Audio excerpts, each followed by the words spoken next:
ఒక గ్రామంలో రామచంద్ర అనే మాస్టర్ ఉండేవారు. ఆయన కొడుకు రవి. ఆ అబ్బాయికి నాన్నంటే చాలా ఇష్టం. రోజూ తన తండ్రితో కలిసి భోజనం చేసేవాడు ఆ పిల్లాడు. నాన్న భోజనం చేసేటప్పుడు కంచంలో ఒక్క మెతుకు కూడా వదలకుండా తినటం రవి ఎప్పుడూ గమనిస్తూ ఉండేవాడు. తాను కూడా అలాగే ఉండటానికి ప్రయత్నించేవాడు కూడా. ఒకరోజు ఆడుకోవాలనే తొందరలో తన ప్లేటులో సగం అన్నాన్ని వదిలేసి లేచి వెళ్లబోయాడు. అది చూసిన తండ్రి, చూడు నాన్నా, ఇంత అన్నం మన కంచంలోకి రావటానికి రైతులు ఎండా వాన లెక్క చెయ్యకుండా పొలంలో చాలా పనిచేస్తారు.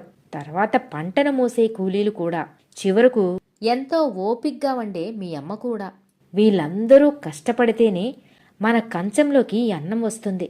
అన్నాన్ని పారేస్తున్నామంటే ఎంతమంది కష్టాన్ని వృధా చేసినట్లే కదా.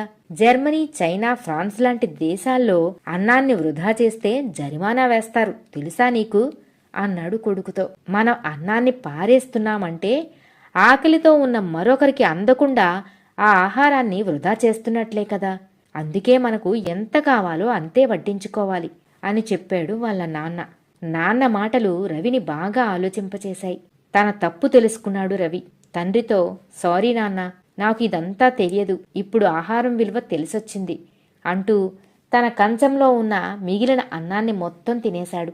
తర్వాత, ఇక మీదట నాకు ఎంత కావాలో అంతే పెట్టుకుంటాను నాన్న, ఒక్క మెతుకు కూడా వృధా చేయను అని వాళ్ళ నాన్నకు మాటిచ్చాడు కూడా.